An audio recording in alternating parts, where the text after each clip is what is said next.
Park Jin-ho loved animals. Ever since he was a little boy growing up in Seoul, he spent hours watching them, learning about them, and caring for them. Now, at 30 years old, he was doing something no other human had done before. He was working as a zookeeper on a huge space station far from Earth. The Intergalactic Conservation Station was bigger than 10 Earth football fields put together. It floated in space like a giant wheel, slowly turning to create gravity. Inside were animals from hundreds of different planets. Some had scales, some had fur, some had both, and some had neither. Some breathed air, some breathed water, and some breathed things humans had no words for. Jin-ho was the only human working there. All the other zookeepers were aliens. There were the tall, thin Valaxians with their sharp faces and 6 fingers on each hand. There were the Novarians, who looked like walking crystals that changed color with their moves. There were many others too, all from worlds much older and more advanced than Earth. "The human is late again," said Davik, the head Valaxian zookeeper. His voice made a clicking sound when he was annoyed, which was often. Why did the Alliance let them join? They barely know how to travel between stars. "He works hard," said Kim, a Novarian who had taken a Korean name to make Jin-ho feel welcome. Kim glowed a friendly blue, and the Earth animals respond well to him. The station had a special area called the quarantine sector. This was where they kept new animals that might be sick or dangerous. Most alien zookeepers stayed away from this area. They thought it was too risky and not worth their time. But Jin-ho was different. Every morning, after feeding the Earth animals, Jin-ho would go to the quarantine sector. He would sit quietly and watch the new arrivals. Some were scared. Some were angry. Some were sick. All were far from home. "What do you see in there that we do not?" asked Kim one day. They found Jin-ho sitting cross-legged in front of a force field, watching a small creature with 12 legs and bright red eyes. "They're scared," Jin-ho said simply, "and lonely, just like anyone would be if they were taken from their home and put in a strange place." Kim's crystal body shifted to a thoughtful purple. "You speak of them as if they have feelings like people do." "Don't they?" Jin-ho asked. "Look at this little one. See how it keeps building and rebuilding that small pile of bedding. That's not random. It's trying to make something familiar in an unfamiliar place." The alien animals seemed to sense something in Jin-ho that they didn't sense in the other zookeepers. When he approached their enclosures, they didn't hide or show aggression as often. Some even came closer to the force fields when they saw him. "The human has a gift," admitted Urin, an elder Valaxian with black-tipped ears showing his high rank. "Though it is probably just that he smells less threatening than we do." What none of the aliens understood was that Jin-ho didn't see these creatures as just specimens to study or protect. He saw them as individuals with their own fears, needs, and intelligence, no matter how different they looked from humans or from each other. This understanding would soon be tested in a way no one expected, when the station received an emergency call about a dangerous new arrival. An arrival that would change everything for Jin-ho and for humans standing in the galactic community.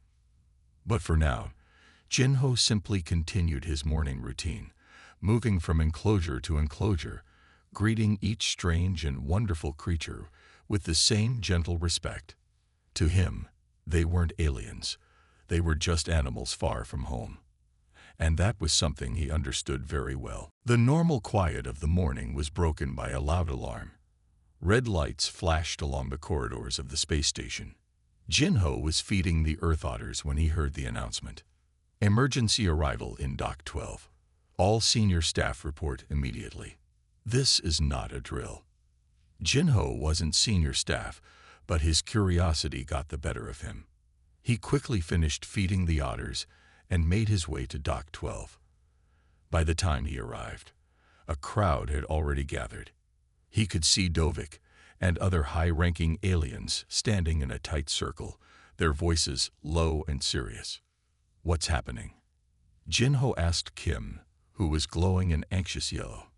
"A research ship found something dangerous." Kim said. Something sick.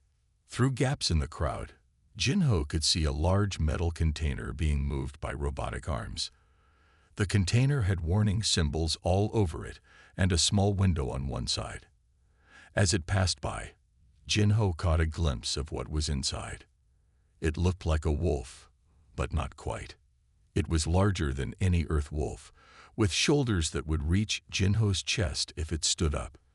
Its fur was a deep, shimmering blue that seemed to move and change like waves in the ocean. But something was wrong. Patches of fur were missing, and a thick black liquid dripped from its eyes. "What is it?" Jinho whispered. "A lichen from planet Nix-9," said a new voice. Jinho turned to see Dr. Ta, the station's xenobiologist. She was the only other Korean on the station, though she had been born on a colony world, not Earth. They're usually magnificent creatures. This one is very sick. "What's wrong with it?" Jinho asked as the container disappeared down the hallway toward the high-security quarantine zone. Dr. Tae's face was grim. "Neural parasites. They get into the brain and nervous system. They cause pain, then madness, then death. Can you cure it?" Dr. Ta shook her head. "No one has ever cured a lichen at this stage of infection. The Alliance protocol is to watch it for 7 days. If it gets better, we try to help it. If not..." She didn't finish her sentence, but Jinho understood. "I want to see it," he said. Dr. Ta looked surprised. "It's in maximum security quarantine. Level 4. You don't have clearance." "Can you get me clearance? Please, I just want to observe." Dr. Ta studied his face for a long moment. "I'll see what I can do," she finally said.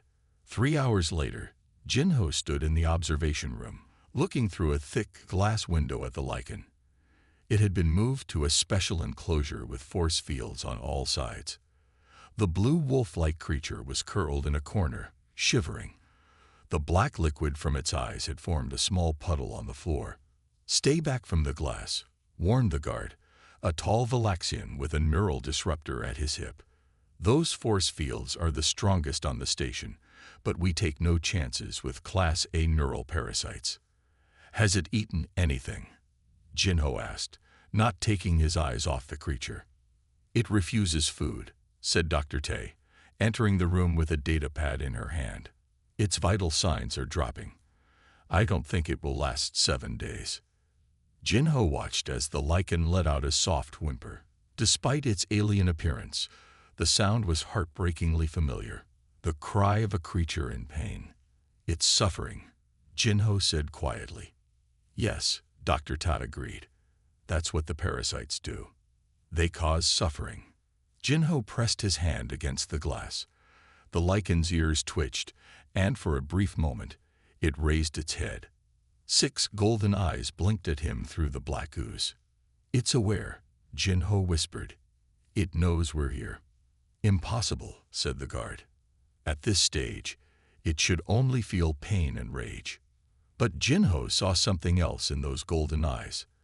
He saw fear, confusion, and a desperate plea for help. In that moment, an idea began to form in his mind. A dangerous, foolish idea that would either save the lichen or get Jinho killed. Or perhaps both. Jinho could not sleep that night. He kept seeing those 6 golden eyes looking at him through the black ooze. By morning, he had made up his mind. He found Dr. Ta in her lab, studying samples of the black fluid from the lichen. "I want to go inside the enclosure," Jinho said without greeting. Dr. Ta dropped her testing tool. "You what?" "I want to go inside with the lichen. I think I can help it." Dr. Ta stared at him as if he had grown a second head. "That is the most foolish thing I have ever heard. The neural parasites would infect you within minutes. You would die, Jinho." "Not if I wear a protective suit," he argued. "Even our best suits can't fully protect against these parasites. They can get through the smallest gap. That's why we use force fields." But Jinho would not give up. For the next 2 days, he followed Dr. Tai around the station, explaining his plan. He had been watching the lichen constantly through the observation window. It was getting worse. The black fluid now covered much of its face. It barely moved except to whimper in pain. I don't just want to go in there, Jinho finally admitted. I want to groom it. Groom it, Dr. Ta nearly shouted.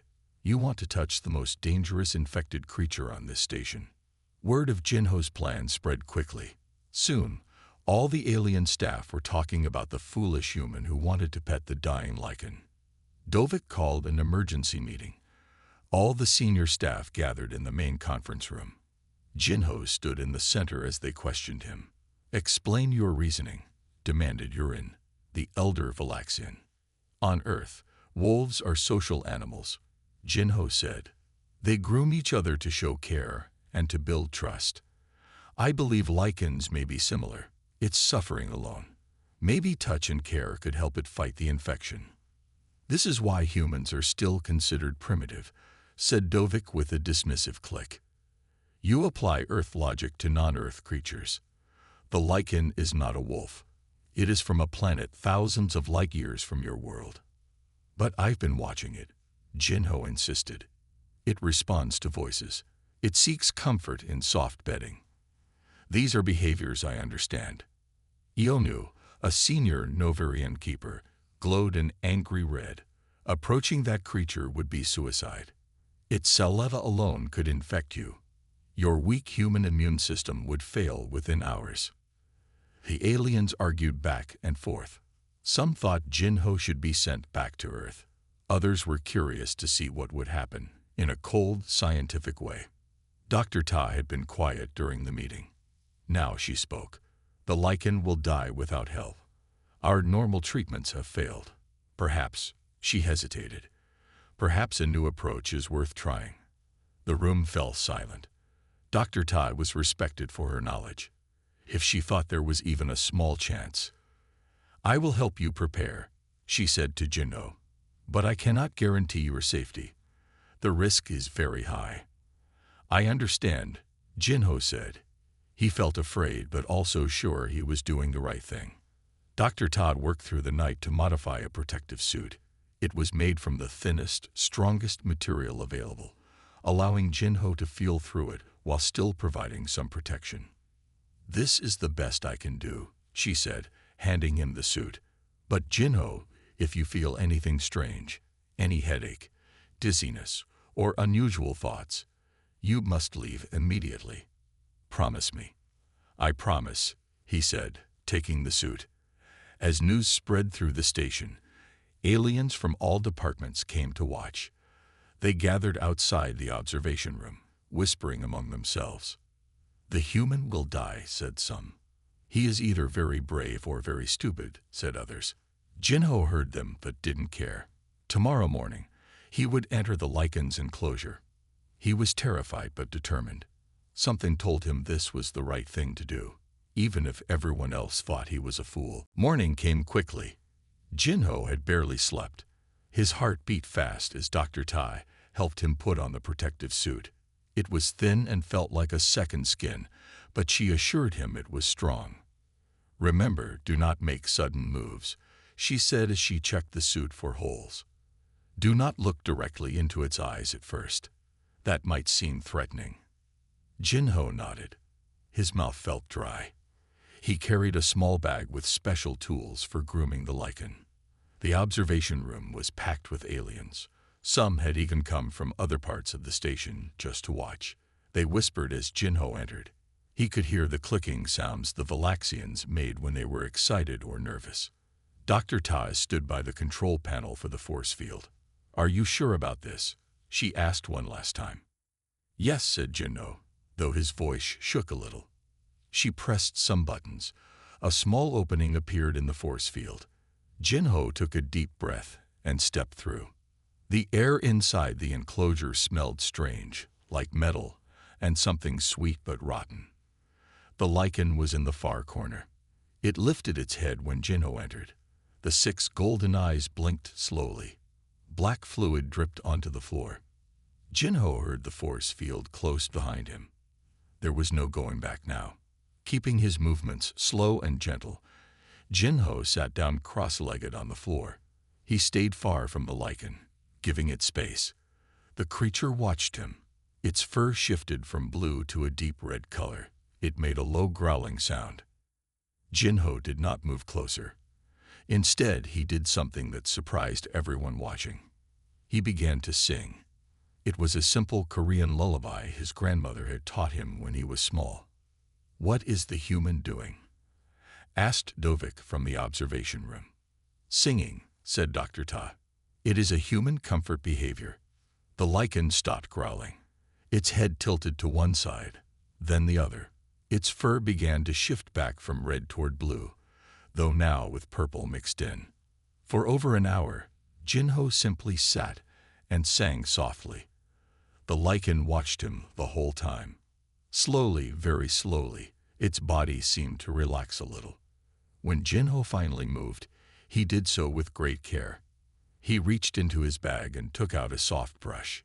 He showed it to the lichen, holding it where the creature could see it clearly. The lichen's ears moved forward with interest. Another hour passed. Jinho moved a little closer, still singing from time to time. The lichen did not growl again. Its breathing seemed less painful now. In the observation room, the alien crowd had grown. They watched in silent surprise as the human moved steadily closer to the deadly creature. By the third hour, Jinho was close enough to reach out with the brush. The lichen flinched when the brush first touched its fur, but it did not run or attack. Jinho worked slowly, grooming the areas that seemed less painful first. "Impossible," whispered Ionu, the Novirian keeper. The creature should have attacked by now. But the lichen allowed Jinho to groom it. As he carefully brushed its blue fur, small bits of black crust fell away.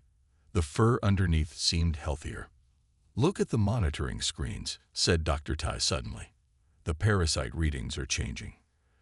The screens showed that in the areas Jinho had groomed, the parasite activity was slightly reduced. It was a tiny change, but it was the first positive sign since the lichen had arrived. By the end of the fourth hour, Jinho had groomed a large patch of the lichen's back. The creature had moved closer to him, almost leaning against his leg. No one in the observation room spoke now.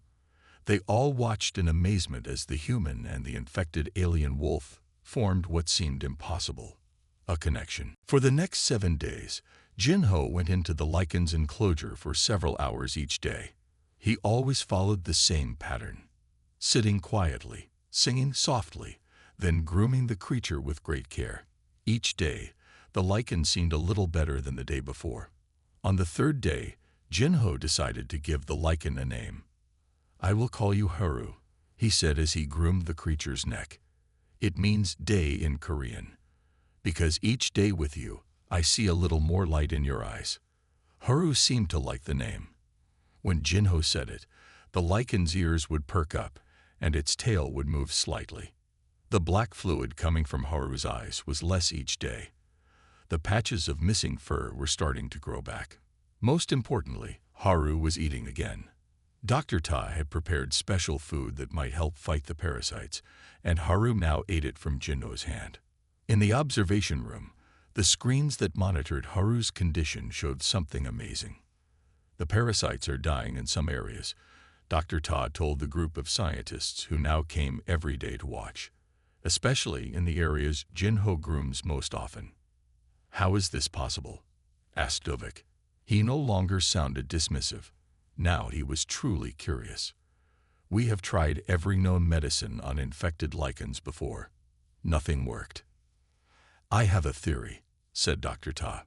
"The grooming may stimulate the lichen's own immune system in a way our medicines cannot. The physical touch, the removal of dead fur and parasites, the comfort it provides, all these things together might be helping Haru fight back." But there was more happening that none of them fully understood yet. Haru was not just getting physically better. The lichen was showing signs of higher thinking. Jinho first noticed it on the 5th day. He had been grooming Haru for about an hour when he paused to take a drink of water. He set his grooming brush down on the floor. Haru looked at the brush, then at Jinho, then back at the brush. Slowly, the lichen extended a paw and pushed the brush back toward Jinho, as if to say, "Keep going." Did you see that? Jinho called to the observation room. Haru just showed tool recognition. The aliens were amazed. Neural parasites usually destroyed higher brain functions first. An infected creature should not be able to understand what a tool was or how it was used. On the 6th day, something even more remarkable happened. Jinho was grooming a spot behind Haru's ear when the lichen suddenly moved away. Jinho thought he had hurt Haru. But then the lichen came back and positioned its body differently, clearly showing Jinho a spot on its side that needed attention. Haru was communicating, said Dr. Tai in wonder, showing preference and making requests. By the 7th day, the change in the alien staff was as remarkable as the change in Haru. The same aliens who had laughed at Jinho now asked him questions. They wanted to understand his methods. Some even asked if they could learn to groom other animals. The human approach lacks scientific method, admitted Dovik to Dr. Ta. But the results are impressive. Dr. Ta was busy studying the latest scans of Haru's brain. What she saw made her gasp. "What is it?" asked Jinho, who had just come out of the enclosure. "The parasites," she said, her voice full of excitement. "They're not just dying. Some of them are changing." "Changing how?" asked Jinho. "I'm not sure yet, but look at this." She pointed to a screen showing Haru's brain activity. "These patterns here, they're new. It's almost as if..." She stopped, not wanting to say something that seemed impossible. "As if what?" Jinho pressed. "As if the lichen's brain is using the parasites, integrating them somehow. I've never seen anything like it." Jinho looked through the window at Haru. The lichen was watching him, all 6 golden eyes clear and bright. There was intelligence in those eyes, and something more, something that looked very much like trust. 2 weeks had passed since Jinho first entered Haru's enclosure. The change in the lichen was amazing. The blue fur now shined brightly again. The black fluid had stopped completely. Haru moved with ease and energy that seemed impossible for a creature that had been so sick. Dr. Tai ran tests every day. The results shocked everyone on the space station. "The neural parasites are down by 60%, she told Jinho. "No lichen has ever recovered this much. Most die within days of showing symptoms." Word spread throughout the station. Aliens from all departments came to watch Jinho and Haru. The viewing area was always full. Scientists took notes and made recordings. Everyone wanted to understand how the human had succeeded where advanced alien medicine had failed. Jinho now spent most of his day with Haru. The force field was still in place, but Dr. Ta had made a small door that Jinho could use easily. He brought new grooming tools and toys for Haru to play with. "The human and the beast have formed a bond," said Urin, the elder Valaxian, as he watched them. "It is most unexpected. Perhaps we have overlooked something important in our approach to healing," said Kim, the friendly Novarian. Something the human knew instinctively. Inside the enclosure, Jinho sat on the floor while Haru rested beside him. The lichen's head was in Jinho's lap. All 6 golden eyes were closed in peaceful sleep. Jinho gently brushed the soft fur between Haru's ears. Suddenly, Haru woke up and lifted his head.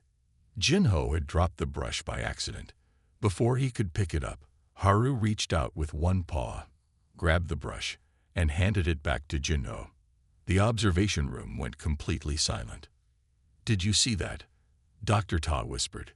"That was not just communication or imitation.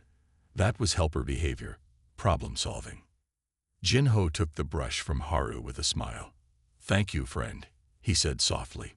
Haru made a rumbling sound that was almost like a purr. Then the lichen did something even more surprising. It nudged Jinho's hand, guiding it to a spot on its neck that needed attention. Dr. Ta was looking at the brain scans with wide eyes. "The parasites," she said, "they are not just dying or changing. They are being repurposed." "What does that mean?" asked Dovik, who had become a regular observer. "It means Haru's brain is using the neural networks created by the parasites, Instead of letting them destroy brain cells, Haru is using them to build new connections. It is like turning an enemy into an ally.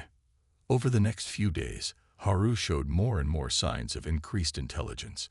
The lichen began to understand simple words and commands. It could solve puzzles that Dr. Ta created. It could even draw simple shapes with a special paw-held stylus that Jinho made. "We need to update the Alliance database," said Dr. Ta. "This changes everything we know about neural parasites and lichen intelligence." Jinho was proud, but not surprised. He had seen the intelligence in Haru's eyes from the first day. He had known there was more to the creature than the aliens could see with their scans and tests. One evening, as Jinho prepared to leave the enclosure, something remarkable happened. Haru stood up on its hind legs. This was not normal lichen behavior. Standing this way, Haru was as tall as Jinho. The lichen reached out with one paw and gently touched Jinho's face, mimicking the way Jinho often touched Haru's fur. Everyone in the observation room gasped. "It is learning from him," said Kim in wonder. "Not just responding to him. Learning, understanding, connecting." The bond between human and lichen had become something no one on the station had ever seen before, but none of them knew that this bond would soon be tested in a way no one could have predicted. It happened without warning. Jinho was in the middle of a grooming session with Haru when the lights in the station flickered. Once, twice, then a third time. An alarm began to sound. "Attention all staff," came a voice over the speakers. "We are experiencing a power fluctuation. All systems switching to backup power." Jinho did not think much of it at first. The space station had backup systems for everything. He continued grooming Haru, who had become alert at the sound of the alarm. Then he noticed something. The force field around the enclosure flickered slightly. It was just for a moment, barely noticeable, but it happened. In the observation room, Dr. Tai was looking at a screen with worry on her face. "Jinho," she called through the speaker. "There may have been a breach in the force field. The sensors are showing a micro fluctuation." Before Jinho could respond, red lights began flashing. A different alarm, louder and more urgent, filled the air. "Containment breach detected in Quarantine Zone 4, announced the station's computer voice. "Emergency protocols now in effect. All personnel must evacuate immediately." Dr. Tay's face went pale. "Jinho, you need to get out now. The sensors are saying the force field failed for less than a second. There is a possibility of exposure." Jinho knew what that meant. If there had been even a tiny breach in the force field, some of the neural parasites might have escaped. And since he was inside the enclosure, he was at risk of infection. The station had strict rules for this situation. Anyone potentially exposed had to go into isolation. They would be locked away, possibly for weeks or months, to make sure they were not infected. Outside the enclosure, people were rushing around. Through the window, Jinho could see Dovik giving orders, pointing to equipment that needed to be moved. Kim was helping to seal the observation room. Everyone was preparing for a full quarantine. Haru sensed something was wrong. The lichen moved closer to Jinho, making a soft whining sound. Jinho knew he should leave the enclosure right away. He should go to the decontamination chamber and then to isolation. It was the safe thing to do. It was what the rules required. But as he looked at Haru, something felt wrong about leaving. The lichen had been alone and afraid when it first arrived. Jinho had promised to help. And now, just when Haru was getting better, everyone would be afraid again. The lichen might be put back in strict isolation. Jinho made a decision that shocked everyone watching. He reached up and removed his protective helmet. "Jinho, no," shouted Dr. Tay through the speaker. "What are you doing?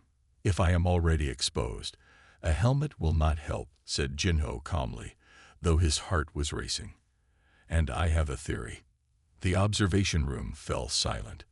No one could believe what the human had done. Taking off protection in a contaminated area was unthinkable. Haru approached Jinho slowly. The lichen sniffed the air, curious about seeing Jinho's face fully for the first time. Jinho remained still, letting Haru get used to his appearance without the helmet. Then, to the horror of everyone watching, Haru leaned forward and licked Jinho's cheek. "No," someone shouted. "Direct contact. He will be infected for sure." Dr. Tai was frantically checking the monitoring systems. "Get a medical team ready," she ordered. "We need to get him out and into treatment immediately." But Jinho did not move. He stayed where he was, one hand on Haru's head. He waited for the headache, the dizziness, the symptoms that would show he had been infected. Minutes passed. Nothing happened. "How do you feel?" Dr. Tai asked, her voice tense. "I feel fine," said Jinho, surprised himself. "Actually, I feel perfectly normal." "Impossible," said Dovik. "No one survives direct contact with a neural parasite host without immediate symptoms."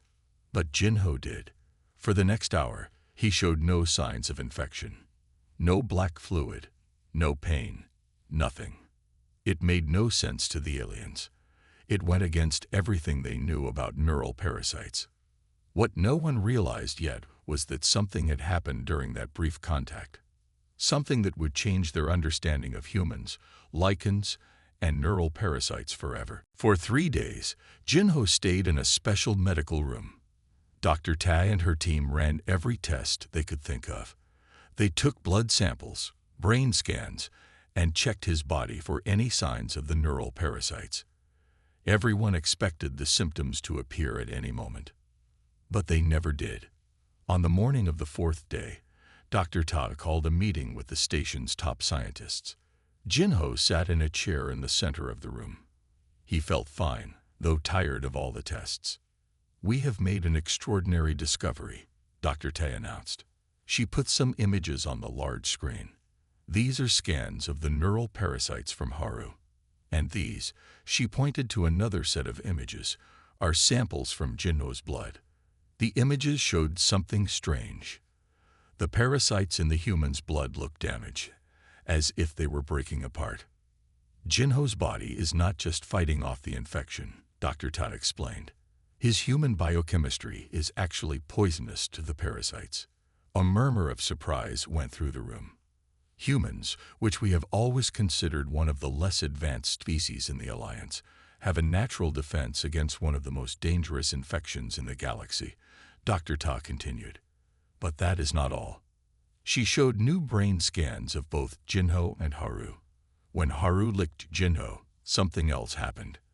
A small amount of Jinho's biochemistry transferred to Haru, helping speed up the lichen's recovery. And at the same time, a tiny number of the neural parasites entered Jinho's system. "If they are dangerous to him, why is he not sick?" asked Dovik. "Because instead of attacking him, the parasites have done something we never thought possible," said Dr. Ta. "They have created a neural bridge." "A neural what?" Jinho asked. "A bridge, a connection, between your mind and Haru's," Dr. Ta explained. "The parasites in your system are not enough to harm you, but they are enough to form a link. That is why you and Haru seem to understand each other so well. You are partially connected at a neural level." Jinho thought about how he sometimes seemed to know what Haru was feeling or thinking, how the lichen often responded to his thoughts before he spoke them aloud. It all made sense now. "Can I see Haru?"